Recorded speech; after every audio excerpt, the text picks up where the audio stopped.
Studio Ghibli are a world-renowned Japanese animation studio with many beautifully crafted and compelling stories that have gripped audiences for decades now.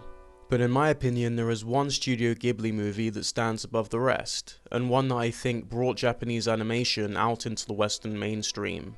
And that film is Spirited Away, the story of Chihiro, who moves to a new town with her parents, and while on the way there, during a great opener, her and her parents are thrown off course. They find themselves stood in front of a tunnel, held up by a grand, ancient-looking structure.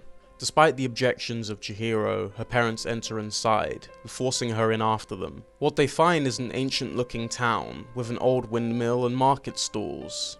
Within no time at all, Chihiro is split from her parents, and trapped in this town, which is connected to where most of our story takes place, the bathhouse. She meets a mysterious young man, Master Haku, who tries to protect her from the people who frequent this bathhouse, who we come to find the spirits of the dead, some hundreds and some thousands of years old, who travel to this bathhouse in search of a relaxing getaway from the stresses of the afterlife. Through the next half of the movie, we see Chihiro struggle to be accepted in the bathhouse, find her footing, and sign a contract to work for Yubaba, our main antagonist and the ringleader of the establishment.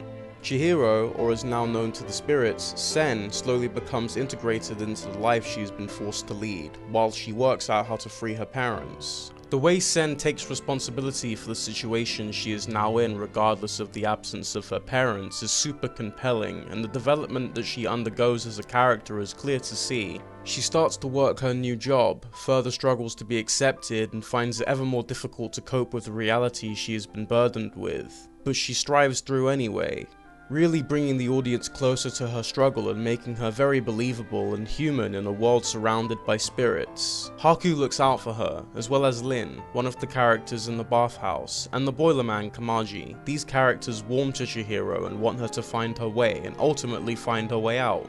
All of these characters are written and executed masterfully, and the world becomes more and more believable regardless of the unbelievable circumstances Chihiro finds herself in. The pacing of the story, along with a wonderful soundtrack, brings the audience ever closer to every story beat and allows us to be completely immersed in the world. Every frame is handcrafted to perfection and is its own work of art. The level of detail painted into every shot is just magical in itself. And I think that Studio Ghibli's commitment to this means that the film will look beautiful forever, allowing generation after generation to enjoy the master craftsmanship. The film isn't all about the beauty and magic though. There are some real dark undertones for a movie aimed at a younger audience. Some of the imagery is so emotionally impactful that it leaves an effect every time you come back to it. No Face, or Kawanashi, is a character that has been explored a lot already, but I think that his presence is even more paradoxical than some may realize. He consumes a frog spirit, and upon doing so, No Face takes the spirit's voice and is able to imitate him. Doing this, No Face is able to gain the attention of others, who he slowly becomes close enough to in order to eat some of them too.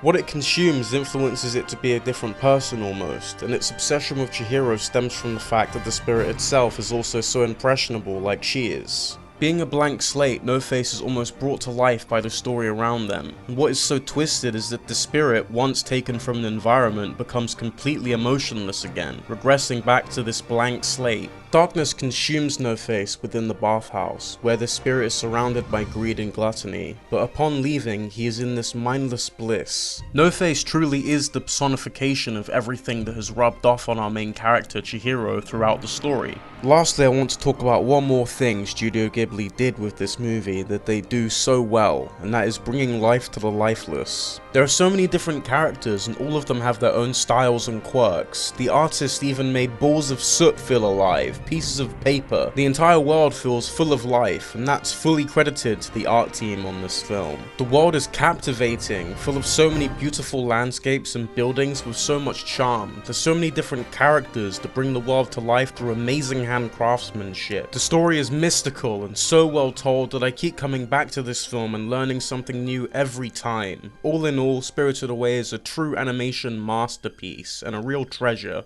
I hope you enjoyed this video. If you did, leave a like and I'll keep them coming. Also, subscribe if you're new here and you like what I do. But for now, see you all next time.